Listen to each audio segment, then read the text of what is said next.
Danny Graham lived a quiet life in a picturesque suburban neighborhood, the kind that looked like it belonged on a postcard.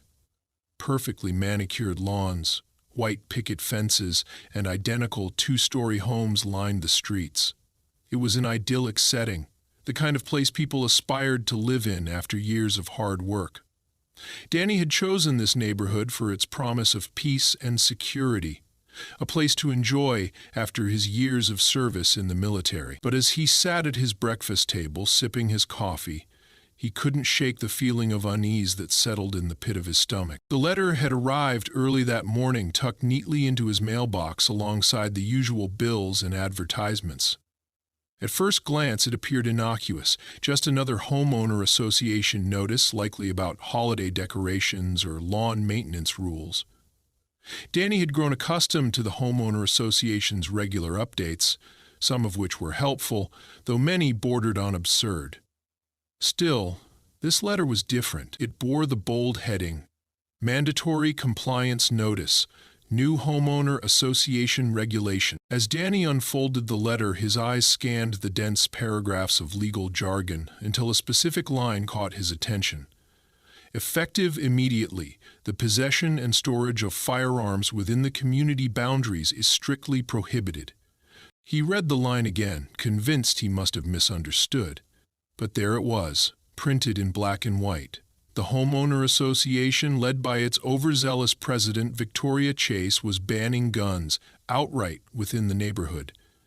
Danny's brow furrowed as he read further, noting the justification provided in the letter. Victoria had claimed that firearms posed a threat to the safety and harmony of the community. According to her statement, the homeowner association's authority superseded individual rights when it came to ensuring the well-being of its residents. Danny's pulse quickened. He had always been a firm believer in the Constitution, particularly the Second Amendment. His years in the military had ingrained in him a deep respect for the freedoms that countless men and women had fought to protect. Now, sitting in his own home, reading a letter that threatened to strip him of those very rights, he felt an overwhelming surge of disbelief and anger. The letter went on to outline the enforcement measures. Residents were instructed to voluntarily surrender their firearms to homeowner association security for safe disposal. Failure to comply within 2 weeks would result in fines and potential legal action. The arrogance of the mandate was staggering. Danny crumpled the letter in his fist and threw it onto the table. Who did Victoria Chase think she was? Declaring that constitutional rights didn't apply within the confines of the neighborhood? Danny glanced out the window at the quiet street. Neighbors walked their dogs, kids rode bikes, and sprinklers hummed in the distance. To the untrained eye, it was a slice of paradise. But Danny knew better. He had seen this before. Not here, not in this context, but during his deployments. He had witnessed power in the hands of the wrong people, and he had seen how quickly it could corrupt. Determined to get answers, Danny grabbed his phone and dialed the homeowner association office. After several rings, a chipper voice answered. "Good morning, Willow Creek Homeowner Association. This is Monica speaking. How can I assist you?" "Hi, Monica. This is Danny Graham from 327 Willow Lane. I just received a notice about the new firearm regulation. I need to speak with Victoria Chase about this." There was a pause, and Monica's tone became noticeably less cheerful. "Oh, yes, Mr. Graham. That regulation is part of our new community safety initiative. Ms. Chase isn't available to take calls at the moment, but I'd be happy to pass along a message." "I don't think you understand," Danny replied, his voice steady but firm. "This isn't a minor question about landscaping. This is a violation of my rights as an American citizen. I need to speak with her directly." Monica hesitated, then lowered her voice. "Mr. Graham, I understand your concerns, but Ms. Chase has made it clear that this policy is non-negotiable. She's confident that it's within the homeowner association's authority. If you have specific complaints, you can submit them in writing for review at the next board meeting." Danny clenched his jaw. "When's the next board meeting?" 2 months from now," Monica replied. 2 months? Danny repeated incredulously. "This policy goes into effect in 2 weeks. How does that make sense?" "I'm sorry, sir," Monica said, her tone now tinged with nervousness. "That's the process." Danny ended the call, his frustration mounting. It was clear he wasn't going to get anywhere with Monica, and Victoria Chase had no intention of hearing dissenting opinions. He couldn't help but feel that this was deliberate, a calculated move to steamroll the community into compliance before anyone could mount a serious challenge. Over the next few days, Danny spoke with his neighbors to gauge their reactions. Many were upset, but their anger was tempered by fear. Victoria had a reputation for being ruthless. Stories circulated about residents who had challenged her authority, only to find themselves buried under fines or facing legal threats. Some had even been forced to sell their homes and leave the community. It was an unspoken truth that Victoria wielded the homeowner association like a personal kingdom, and few dared to cross her. Despite the prevailing fear, Danny refused to back down. He decided to call an informal meeting at his home, inviting neighbors to discuss the regulation and explore their options. To his disappointment, only a handful of people showed up. Among them were his closest friends in the neighborhood, Brenda and Tom Norman, as well as an older retired couple, the Millers. The small group sat around Danny's dining table, their expressions a mix of concern and resignation. "This is insane," Brenda said, holding a copy of the letter. "She can't just ban guns. That's not how this works." "She thinks she can do whatever she wants," Tom added bitterly. "And honestly, most people are too scared to fight back." "She's already got people patrolling the neighborhood," Mr. Miller said, shaking his head. "Homeowner association security driving around like they're cops, acting like they own the place." Danny listened as the group vented their frustrations. When the conversation lulled, he leaned forward, his voice resolute. "We can't let her get away with this. This isn't just about guns. It's about power. If we let her take this step, what's next? Will she tell us what we can and can't read, who we can invite into our homes? This is our line in the sand." The room fell silent. Danny's words hung heavy in the air, a stark reminder of what was at stake. Slowly, the others nodded, their fear giving way to determination. "What do we do?" Brenda asked. "We fight back," Danny said.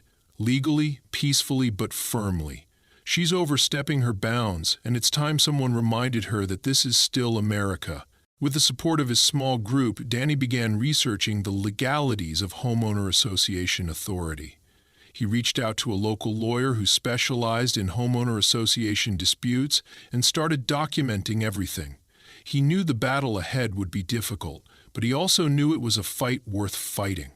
As he stared at the crumpled notice on his table, he felt a spark of hope.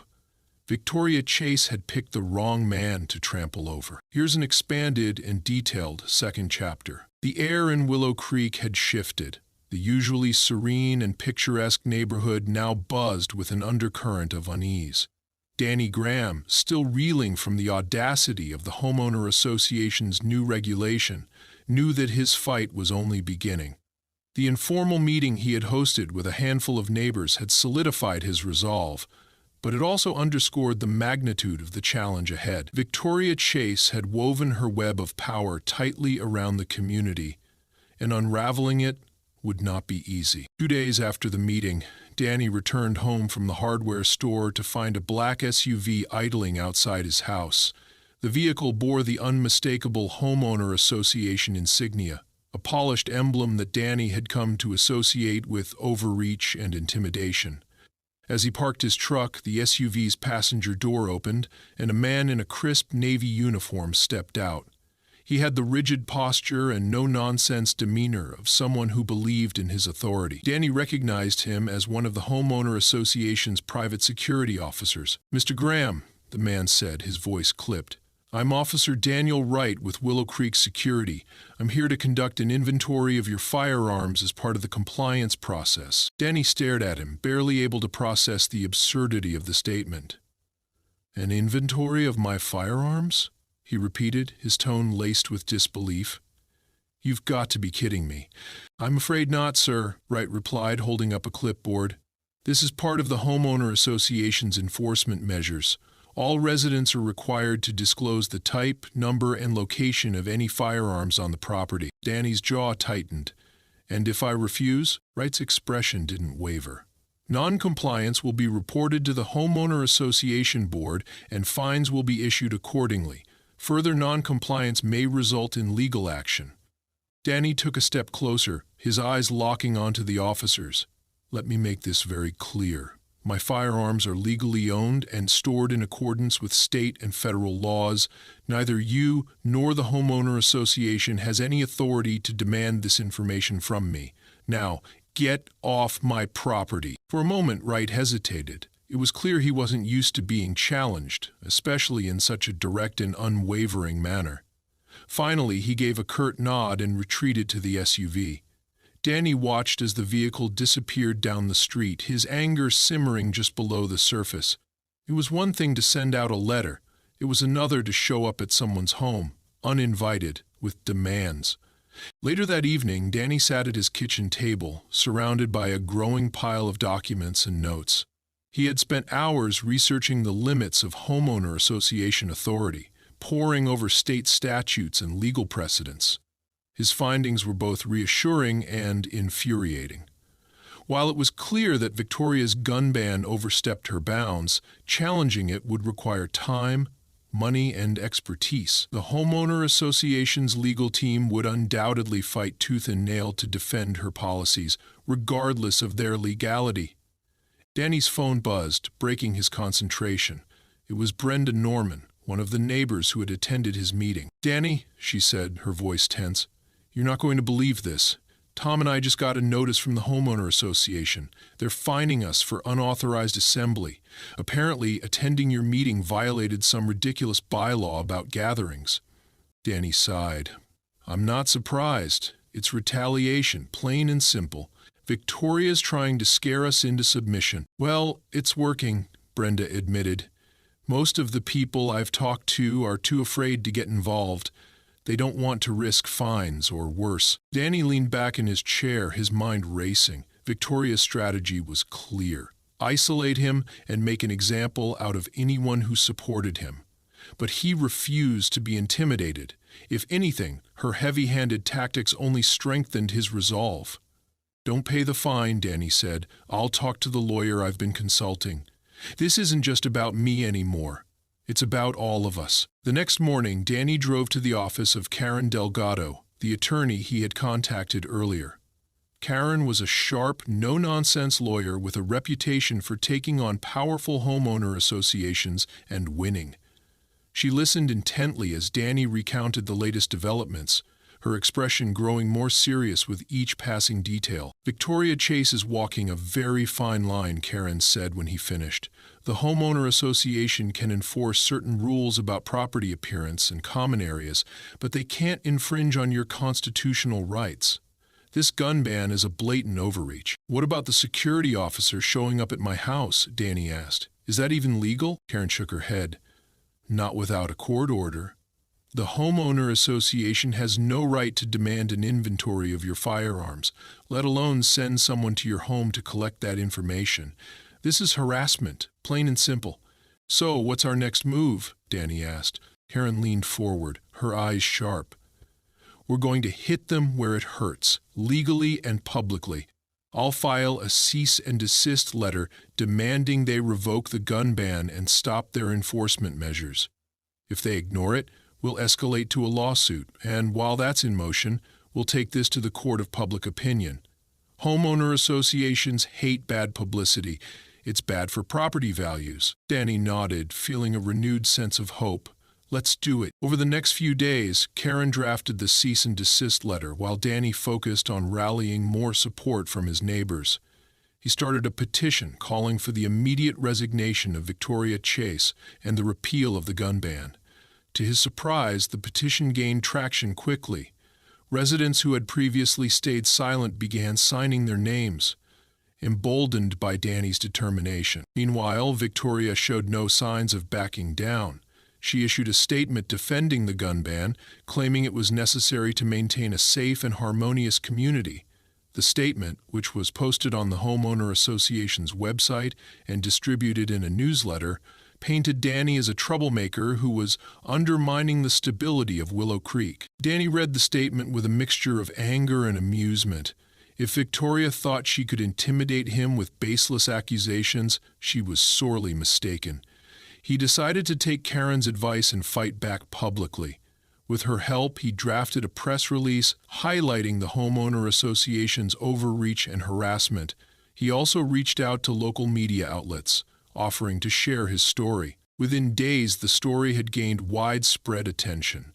Local news stations ran segments about the controversy, and Danny found himself fielding calls from journalists, activists, and even politicians. The increased scrutiny put Victoria and the homeowner association under a microscope, and cracks began to show in their facade of authority. Despite the growing pressure, Victoria doubled down on her position. She called an emergency homeowner association board meeting, ostensibly to address the community's concerns. Danny attended, along with dozens of residents and several members of the press. The tension in the room was palpable as Victoria took the podium, her expression as cold and unyielding as ever. "Sir, we are not here to have a political discussion. This gun ban is not about politics or personal freedoms," she began, her voice firm. "It's about safety. As your homeowner association president, it is my duty to protect this community, even if that means making unpopular decisions." Danny stood up, his voice cutting through the room like a blade. "Protecting the community doesn't mean trampling on our rights. This ban is unconstitutional and you know it. You're not protecting anyone, you're just trying to impose your own agenda." The room erupted into a heated debate, with residents voicing their frustrations and fears. For the first time, Victoria seemed rattled. Her confident demeanor faltered as she faced the growing backlash. By the end of the meeting, it was clear that the tide was turning. Danny left feeling more determined than ever.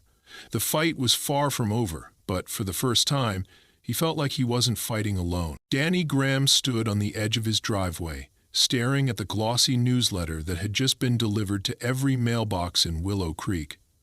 The bold headline at the top read, "Ensuring Harmony, Why the Homeowner Association's Safety Regulations Matter." Below it was a photograph of Victoria Chase, posed with her signature air of authority, her sharp blazer and steely gaze reinforcing her position as the neighborhood's self-opinioned monarch. The newsletter wasn't subtle.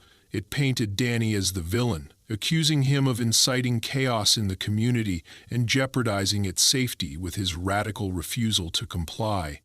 Beneath the article was a list of new fines and penalties for noncompliance, including escalating fees for attending unauthorized gatherings or distributing unsanctioned materials.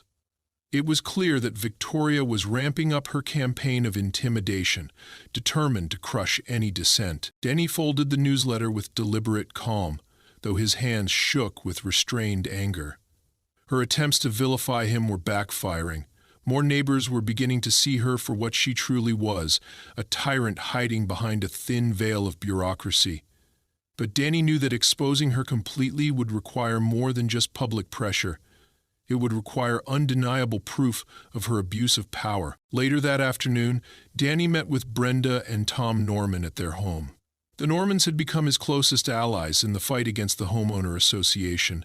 Their living room had been transformed into a makeshift war room, with piles of documents, petitions, and legal notes spread across the coffee table. Brenda handed Danny a folder as he sat down. "We've been doing some digging," she said, her voice tinged with excitement. "Victoria's been using homeowner association funds for personal expenses. Look at this." Danny opened the folder to find copies of financial statements, invoices, and receipts. Brenda had highlighted suspicious transactions, luxury spa treatments, high-end restaurant bills, and even a hefty payment to a private security firm that was clearly unrelated to community needs. "This is it," Danny said, a grin breaking through his normally serious demeanor. "This is exactly what we need to take her down." Tom nodded. "But we need more than just documents. We need someone on the inside, someone who can verify this in case she tries to spin it as a misunderstanding." Danny leaned back in his chair, thinking. "What about Monica? She's the homeowner association secretary. She's got access to everything, and she's been uneasy about all this from the start." Brenda raised an eyebrow. "You think she'd help us? She works for Victoria." "Maybe," Danny said, "but she doesn't seem like she agrees with everything Victoria's doing. It's worth a shot. The next day, Danny visited the homeowner association office, under the guise of submitting a formal complaint about the fines he'd received. Monica, as usual, was seated behind the reception desk, her demeanor polite but guarded. Danny leaned on the counter and lowered his voice. "Monica, I need to talk to you off the record," he said. She glanced around nervously. "Mr. Graham, I'm not sure I can." "Please," Danny interrupted. "I know you're just doing your job, but this has gone too far. Victoria's breaking the law and I have proof. I need your help to stop her." Monica hesitated, her eyes darting toward the door to Victoria's office. After a long pause, she nodded. "Meet me at the coffee shop on Main Street after my shift. We can talk there." That evening, Danny sat in a corner booth at the coffee shop, nursing a cup of black coffee. Monica arrived a few minutes later, looking more anxious than ever. She slid into the seat across from him, clutching her bag tightly. "What do you want to know?" she asked. "Everything," Danny said. "I need to know how Victoria's been getting away with this, and I need proof that will hold up in court." Monica sighed. "Victoria controls everything. The board is just a puppet show. She makes all the decisions, and anyone who questions her gets pushed out. She's been funneling homeowner association funds into her personal accounts for years, but she's careful. She hides it in vague budget categories like administrative costs or community improvements." Danny nodded, his suspicion confirmed. "Do you have access to those records?" "Yes," Monica said hesitantly, "but if she finds out I gave them to you, I could lose my job. Or worse." "You'll be protected," Danny assured her.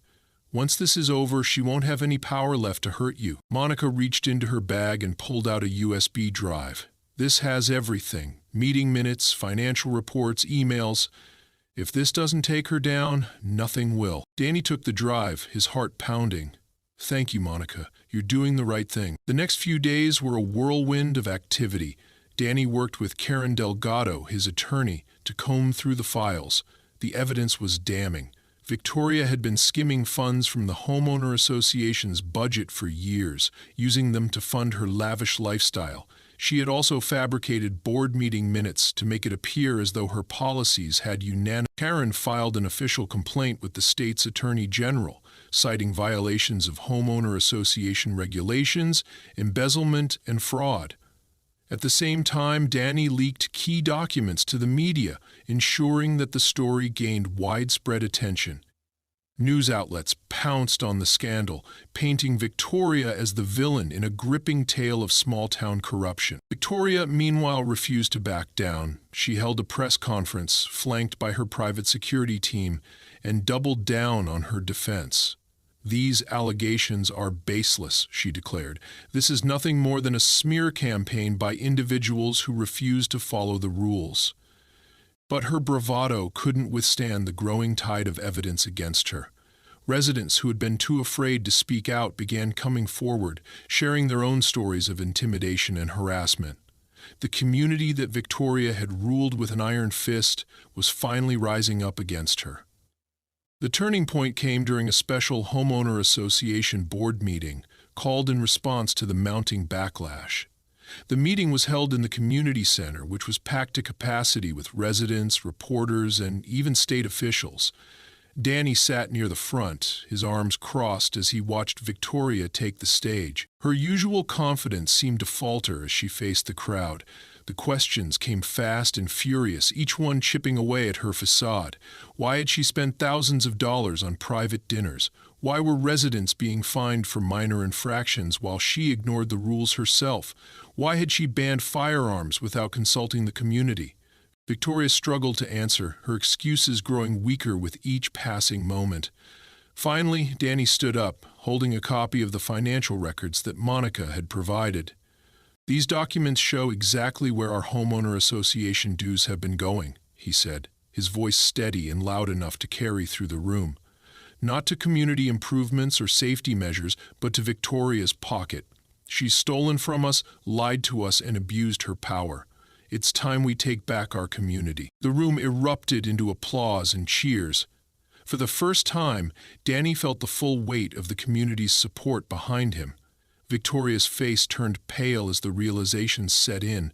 Her reign was over. By the end of the meeting, the board had voted unanimously to remove Victoria as president and initiate legal proceedings against her. The state's attorney general announced a formal investigation into her actions, and she was escorted out of the community center under the watchful eyes of reporters and residents. As Danny walked home that night, he felt a profound sense of relief.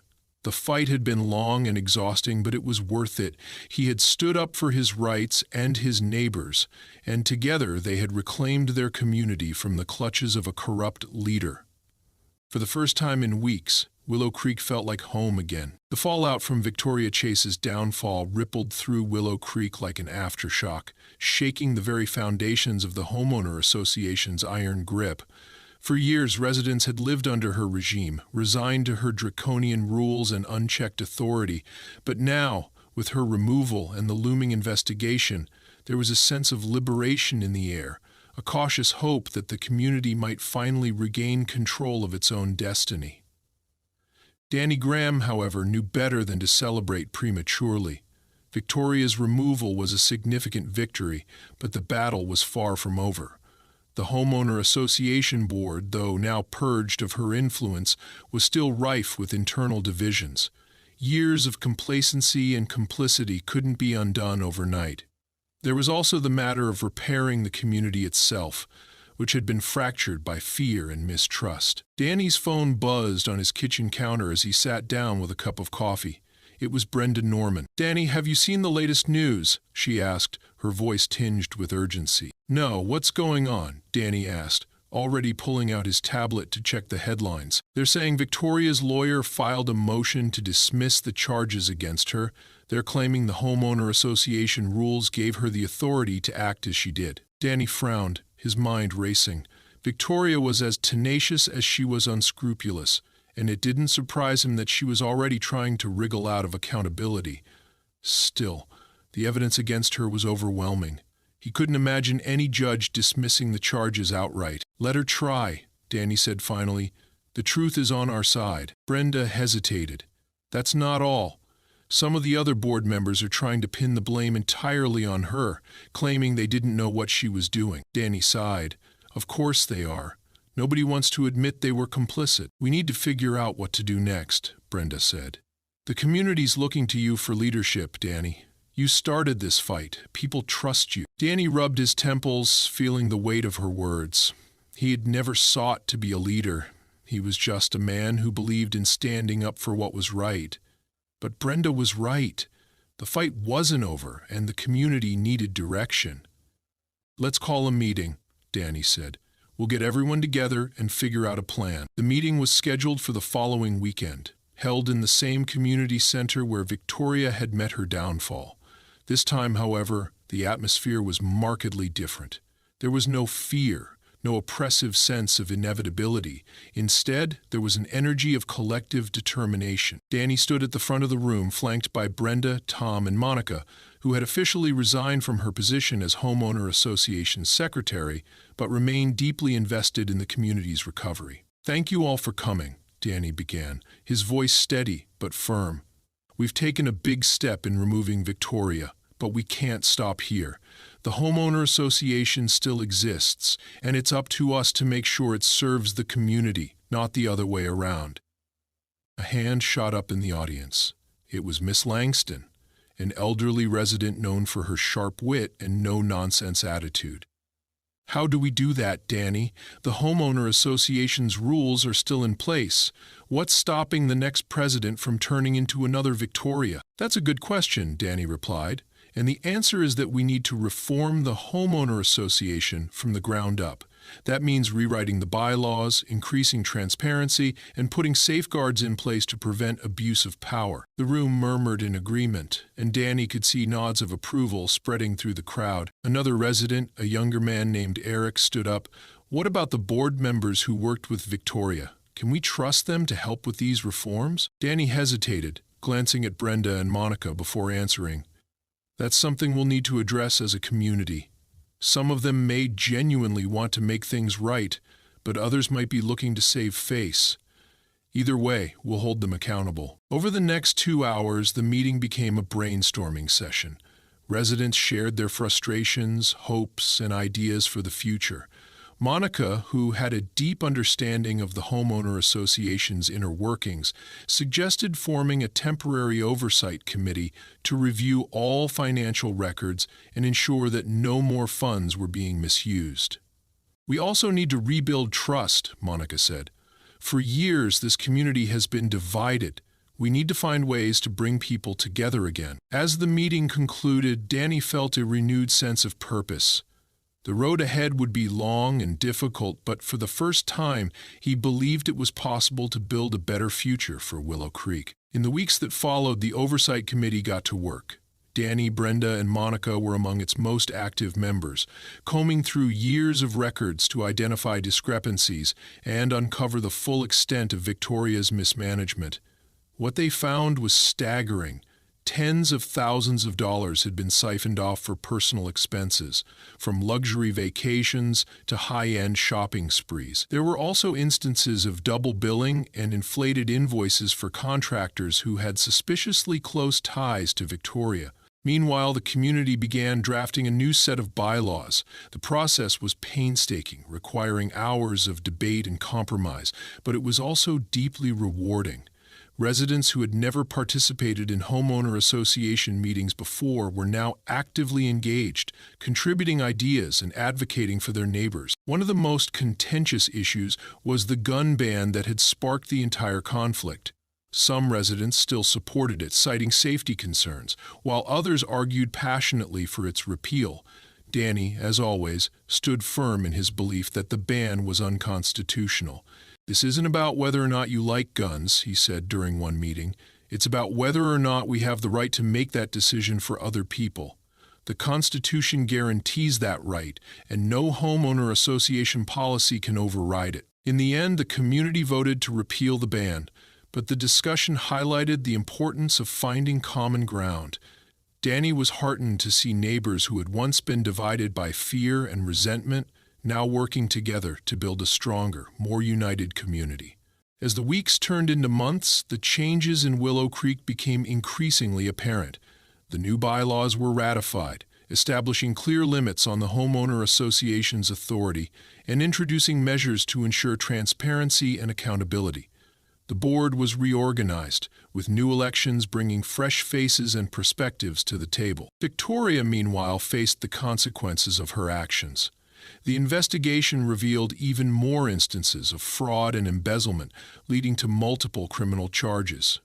She attempted to plead ignorance, blaming her actions on misunderstandings and poor advice, but the evidence against her was overwhelming.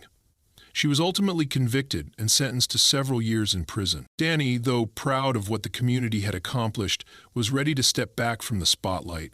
He had never sought recognition or power, only justice. As he walked through the neighborhood one crisp autumn morning, he noticed the subtle but meaningful changes. Neighbors chatting on their porches, kids playing in the streets, a sense of peace and camaraderie that had been missing for far too long. For the first time in years, Willow Creek felt like a true community. And while the scars of the past might never fully fade, they served as a reminder of the resilience and strength that had brought the neighborhood back from the brink. Danny smiled to himself as he turned the corner toward his home. The fight had been worth it. Willow Creek was more than a place to live. It was a place to belong. And no one, not even someone like Victoria Chase, could ever take that away again. The early morning sunlight filtered through the trees of Willow Creek, casting long, golden shadows across the manicured lawns. Danny Graham sat on his front porch with a mug of coffee in hand, watching as the neighborhood stirred to life. For the first time in what felt like years, the air carried a sense of peace, an almost tangible relief that had spread throughout the community. The battle against Victoria Chase and her oppressive homeowner association reign was over, but for Danny, this quiet moment marked the beginning of something even more significant: the healing process. It had been several months since Victoria had been removed as homeowner association president and criminally charged for embezzlement and fraud. The investigation had laid bare years of corruption, not just her misuse of funds, but also the extent to which she had manipulated the system to maintain her stranglehold on power. The court had found her guilty on multiple counts, sentencing her to a lengthy prison term. Deanie had attended the sentencing, sitting quietly in the back of the courtroom. Watching her led away in handcuffs was a moment of vindication, but it wasn't the triumphant victory he had expected. Instead, it felt more like closure, a necessary ending to a toxic chapter in the neighborhood's history. The fallout from her removal had forced Willow Creek to confront its own complicity. The homeowner association board members who had turned a blind eye to her actions resigned en masse, unable to withstand the pressure of public scrutiny. Their replacements, elected in a transparent and highly competitive process, were a mix of longtime residents and newcomers who shared a common vision: to restore trust and transparency in the homeowner association. Danny had declined repeated nominations to run for the board. While many in the community saw him as a natural leader, he knew his role had always been to spark change, not to oversee its daily maintenance. Instead, he turned his attention to ensuring that the momentum they had built wasn't lost. One of the first initiatives he spearheaded was a series of community forums where residents could voice their concerns and propose ideas for improving the neighborhood. These forums quickly became a cornerstone of Willow Creek's new identity, a place where people could come together not just to air grievances, but to collaborate and connect. The forums were held in the same community center where so many battles had been fought, but now the space felt different. It wasn't a battlefield anymore. It was a place of hope. At one of these forums, a neighbor named Eric stood up and proposed an idea that resonated with everyone in the room. "I think we need a neighborhood day," he said, his voice filled with enthusiasm. "Something to celebrate how far we've come and remind us what this community is all about." The idea gained immediate traction. Plans were quickly set in motion for the first ever Willow Creek Neighborhood Day, a day-long event filled with activities, food, and music. Danny was initially hesitant to get involved. He wasn't much for parties. But Brenda Norman convinced him. "Come on, Danny," she said with a grin. "This whole thing is happening because of you. You can't just sit this one out." Reluctantly, Danny agreed. As the event approached, he found himself swept up in the preparations.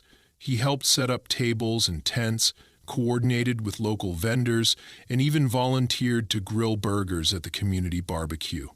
For the first time in months, his focus shifted from fighting battles to building something positive. When Neighborhood Day finally arrived, it exceeded everyone's expectations.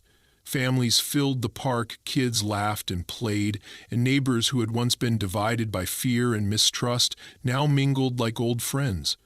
The highlight of the day was a dedication ceremony for a new community garden, which had been built on a vacant lot that Victoria had once earmarked for private development. The garden was a symbol of the community's resilience, a reminder that something beautiful could grow even in the wake of turmoil. As the sun dipped below the horizon, Danny stood near the garden, watching the glow of string lights that had been hung around the park. Brenda approached him, holding 2 cups of lemonade. "You did good, Danny," she said, handing him one of the cups. Danny chuckled. "It wasn't just me. This was all of us. Still," she said, "you started it, and you didn't give up, even when things got hard. That means something." Danny nodded, feeling a rare sense of pride. For so long he had been focused on the fight, on resisting injustice and standing his ground. But now, standing here in the midst of a thriving, united community, he realized that the fight had been about more than just guns or homeowner association rules. It had been about reclaiming the very essence of what it meant to live in a community: trust, cooperation, and mutual respect. In the weeks that followed, the positive changes in Willow Creek continued to grow. The new homeowner association board, under the leadership of a former teacher named Evelyn Parker, worked tirelessly to implement the reforms the community had demanded. Financial transparency became a top priority, with detailed budgets and spending reports shared openly with residents. New bylaws limited the power of the homeowner association president, ensuring that no one person could ever wield the kind of unchecked authority Victoria had abused. One of the most significant changes was the creation of a resident oversight committee, an idea Danny had proposed early on. The committee served as a watchdog, keeping the homeowner association accountable and giving residents a direct voice in decision-making.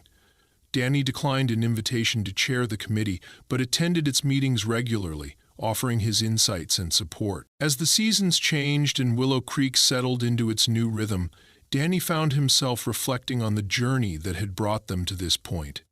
The fight against Victoria had been exhausting and, at times, disheartening, but it had also been deeply rewarding. It had reminded him of the values he had fought to protect during his years in the military: integrity, perseverance, and the importance of standing up for what's right. One evening, as he sat on his porch watching the sunset, Monica stopped by to deliver a small package. Inside was a plaque engraved with a simple but powerful message: to Danny Graham, for reminding us what it means to be a community. Danny ran his fingers over the inscription, feeling a lump form in his throat. He looked up at Monica, who smiled warmly. "We thought you deserved something to remember all this by," she said. Danny nodded, his voice thick with emotion. "Thank you. This means a lot." As Monica left, Danny placed the plaque on the small table beside him. It wasn't the kind of recognition he had ever sought, but it was a reminder of what they had accomplished together, a community that had been broken but was now whole again. The battle for Willow Creek was over, but its legacy would endure. The neighborhood had been tested, and it had emerged stronger, more united, and more resilient. And while Danny knew there would always be challenges ahead, he also knew that the people of Willow Creek were ready to face them. For the first time in a long time, Danny felt a sense of peace. The fight had been worth it, not just for him, but for everyone who called Willow Creek home. And as the stars began to twinkle in the night sky, Danny sat back in his chair, content in the knowledge that he had done his part to make things right.